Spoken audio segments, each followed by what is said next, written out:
페미니즘 하면 어떤 단어가 떠오르시나요? 멋지고 좋은 것이다라는 긍정적인 생각이 드시나요? 혹은 싫고 무시하고 싶다는 부정적인 생각이 드시나요? 오늘날 사람들은 페미니즘에 대해 제각각의 의견을 가지고 있고, 이는 보통 중립적인 의견보다는 긍정과 부정으로 대립되어 나뉘는 것을 볼 수 있습니다.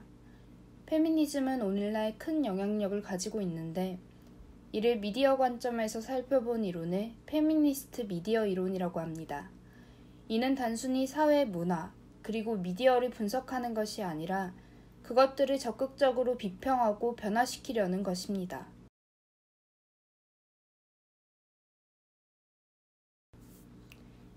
이를 대표하는 학자로는 네덜란드 출신의 반주넨이 있습니다. 그녀의 저서로는 1994년 출간한 페미니스트 미디어 스터디와 2004년에 발간한 엔터테이닝 더 시티즌 등이 있습니다. 다음으로 페미니스트들이 기존 사회에 대해서 어떤 비평을 했는지를 살펴보겠습니다. 먼저 페미니스트들은 전통과학의 성차별적인 부분에 대해 지적했습니다. 과학에서의 공식적 또는 비공식적 차별은 많은 여성들이 학문적 분야에 접근하는 것을 막아왔다고 주장했습니다. 또한 과학을 성차별적인 도구로 이용해 여성들의 문제는 연구에 의제해서 무시되고, 여성들의 특별한 경험은 간과한 채 남성의 특별한 경험만이 세상을 대표하는 것처럼 보이게 만들었다고 하였습니다. 특히 이분법을 중시하는 것은 남성 중심적 사고에 대한 헤게모니의 연속이라고 생각했습니다. 그 결과로 남성적인 사고방식이 너무 박혀 있어서 이는 남성적인 대신 보통적이라고 인지된다고 말합니다. 다음으론 커뮤니케이션 연구 전체에서 성 문제의 중요성을 인정하지 않음을 비판했습니다. 커뮤니케이션 연구에 관한 특정 간행물에서 성이나 페미니즘에 대한 언급은 거의 없었습니다. 그래서 여성은 어떨지에 대한 질문을 제기하는 것은 여전히 미디어에서 필요한 부분입니다. 넘어가서 커뮤니케이션학에서 페미니스트 주제들에 대해 살펴보겠습니다. 고정관념과 사회화는 미디어 안에서의 여성의 전형적인 이미지와 이런 이미지들이 관중들에게 끼치는 영향을 다루고 있습니다. 혀크만은 이와 관련해 미디어는 주요한 사회적 가치를 반영하고, 이런 미디어에서 여성들을 전혀 노출시키지 않거나 고정관념적인 역할로 묘사함으로써 상징적으로 여성을 폄하한다고 말합니다. 텔레비전은 상징적으로 여성들을 무력하게 했고, 거의 모든 종류의 텔레비전 방영물에서 압도적으로 대다수인 남성들을 보여줌으로써 사회에서 여성들이 별로 중요하지 않다는 메시지를 보낸다고 생각했습니다. 또한 또 다른 학자인 갤러거는 이 분야의 많은 연구와 실험을 통해 미디어에 등장하는 여성들은 젊고 예쁜 경향이 있고, 그들의 남편, 아버지 또는 다른 남자와의 관계에 의해 정의되며 의존적인 단어들로 묘사된다는 것을 밝혀냈습니다. 다음으론 이데올로기에 대해 살펴보겠습니다. 이데올로기 이론에서의 페미니스트 개입은 급진적이고 마르크스적인, 특히 사회주의적 페미니즘으로부터 나왔습니다. 사회주의 페미니스트들은 여성의 억압에 자본주의적 생산 양식을 연결시키는데 깊은 이론적이고 정치적인 관심을 보여왔습니다.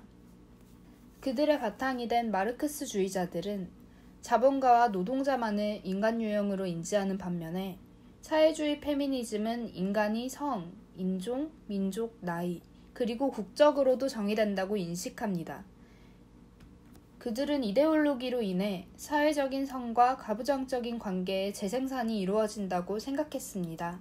이는 지배층들이 그들의 우위를 일반화하고 확대하며 그 과정에서 그것을 순화하면서 이뤄지며, 미디어는 헤게모니에 대한 현 시대의 매개체라고 보았습니다. 여성에 대한 대중문화의 전형적인 이데올로기적 분석은 10살에서 14살 소녀들을 겨냥한 영국의 10대 잡지 제키에 대한 엔젤라 맥로비의 고찰에서 알 수 있습니다. 맥로비는 이 잡지는 단순히 수익만 쫓는 것이 아니라 지배적인 질서, 다시 말하면 문화의 수준에서 여성다움에 관해 동의하도록 하는 맹목적인 시도에 개입되어 있다고 주장했습니다. 맥로비는 제키에 내포된 4가지의 코드를 로맨스 코드, 개인적 가정적인 삶의 코드, 패션과 미의 코드, 팝음악의 코드로 구분하였습니다. 이러한 코드들로 소녀들에게 여성다움을 심어주며 그것들이 소녀들의 삶에 전적으로 필요한 것이라고 말하고 있습니다. 다음으로 이와 관련한 모델들에 대해 소개하겠습니다. 페미니즘은 다양한 발전 과정을 거쳐왔습니다. 1차 페미니즘 물결은 1940년대부터 1960년대까지의 페미니즘 운동과 이론의 발전을 지칭합니다. 이 시기의 여성다움이 수동성 및 가정의 영역과 결부되어 더욱 억압적인 형태를 띠게 되자 이에 대응하여 발생하게 되었습니다. 페미니즘 사상가들은 남성이 누리고 있는 참정권과 사유재산권을 여성에게 확장시켜 주어진 사회제도 안에서 여성이 한 개인으로서 자신의 가능성을 최대한 발현할 수 있도록 노력하였기 때문에 자유주의 페미니즘이라고도 불립니다. 2차 페미니즘 물결은 1960년대부터 1990년대까지의 페미니즘을 지칭합니다. 이 시기에는 노동환경과 임금 수준 개선을 비롯한 여러 사회적 불평등 현상으로부터 여성을 해방시키는 것에 집중하였습니다. 캐롤 허니 씨의 개인적인 것이 정치적인 것이다 라는 구호가 보여주듯 여성을 계급처럼 인식하여 하나의 정치적 집단으로서 여성을 내세웠습니다. 사회 전반적인 제도의 개선을 요구하였고 정치적이고 급진적인 성격이 짙어 급진적 페미니즘이라고도 불립니다. 1990년대부터의 페미니즘을 지칭하는 3차 페미니즘 물결은 2차 페미니즘 물결이 실패한 부분을 극복하는 데에 집중하였습니다. 즉 여성의 인종, 국적, 계층, 그리고 문화적 다양성에 관심을 갖고 페미니즘 운동의 중심축을 이뤄온 중상계층 백인 시스젠더 여성의 단일한 시각을 수정 보완하기 위해 노력했습니다. 각종 경계를 초월하는 개인의 형성에 주목하며 젠더 및 젠더 정체성의 다채로움에 관심을 가졌습니다. 마지막으로 2005년부터 지금까지 이어지고 있는 4차 페미니즘 물결은 여성주의 운동 내에서 새로이 생겨난 개념입니다. 이 세대는 앞선 세대로부터 이어져 오고 있지만 처음으로 현대적 도구 및 인터넷을 현저하게 활용하고 있으며 사회망은 여성주의자들의 제의를 확산하고 일상적인 성차별에 맞서 싸우기 위해 빠르게 활동가들을 결집하게 하는 수단이 되었습니다. 페미니즘은 이런 물결들을 거쳐 변화해 왔습니다. 다음으론 사회과학에 대한 페미니즘의 접근이 여러 갈래의 페미니즘과 과학 철학에서 나왔다는 모델을 확인할 수 있습니다. 실제 방송 속 남녀의 모습을 보면 조사한 모든 방송사에서 남성이 여성보다 월등히 많이 출연한다는 것을 알 수 있습니다.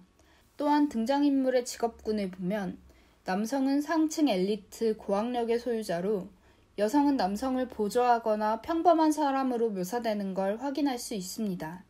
이는 고정된 가정의 형태와 성 역할을 대표적으로 보여준다고 할 수 있습니다.